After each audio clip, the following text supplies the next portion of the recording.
going through. Said, I know that you've been going through. I know that the enemy's on your trail. I know that it seems like after every trial, here comes another trial, another heartbreak, disappointment, another piece of the struggle, another area of struggle, another chance for you to know God, know God, know God. But I just dare somebody to decree that if I open up my head, if I open up my heart, if I open up my spirit and release what I'm holding on to, because some of us are trying to cling to faith and never work anyway, that the level of your faith never was able to believe God for the greatness that He is getting ready to do. So the reason why you have to give it all is so that you can open up yourself and receive from God. It's getting ready to release. I tell you, say, I give it all. Ooh, you know.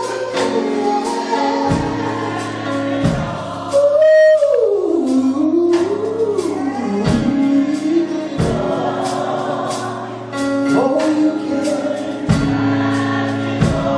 I'm a living witness that if you give it up, yes. Now I just want you to go with me for 1 second, because I know that the singing is good and it sounds wonderful, but I need you to really get this right here. If you would just go to your place of worship, I'm not talking about your church worship. I'm talking about the intimate place that you have in the shower. I'm talking about at your kitchen sink.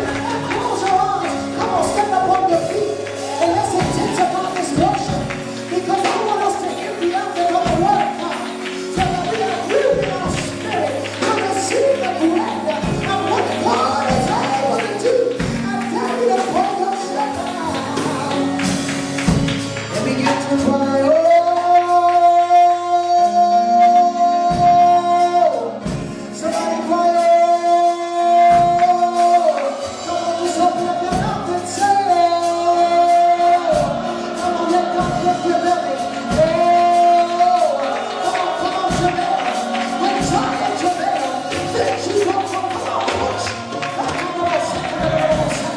Hallelujah. Come on, give him worship. Hallelujah. Hallelujah. Hallelujah. Hallelujah. Thank you, Jesus.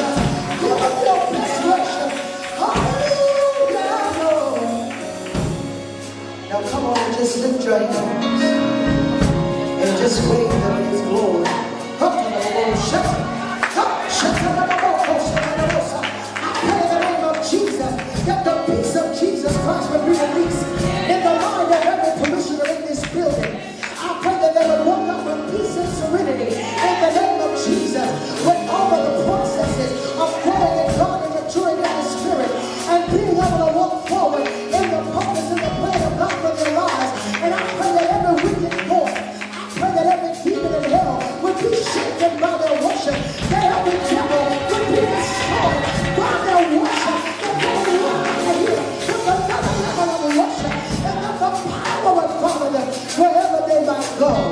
Release your angels of virtue to strengthen and restore in the name of Jesus. I pray that interceders would wake up, intercessors and prophets would wake up. Come up out of your sleep, wake up out of your slumber, get up and fill up your pulse in the name of Jesus. Let every prayer warrior come back to the altar. I hear the Lord say that the struggle has gotten so bad that some of you can't even pray like you used to pray. And it seems like after about 10 minutes, all of a sudden your memory starts replaying the trouble that you're going through. And before you know it, you didn't even get past supplication. You haven't even got past the prayer for yourself to intercede for your neighbor, which is your purpose in the area. But I decree and declare that every barrier in your prayer has been broken, that every wall of Jericho is being brought down while you worship with your praise. And I pray that a howling anointing would fall in this place. In the name of Jesus, that a howling will wake you up in the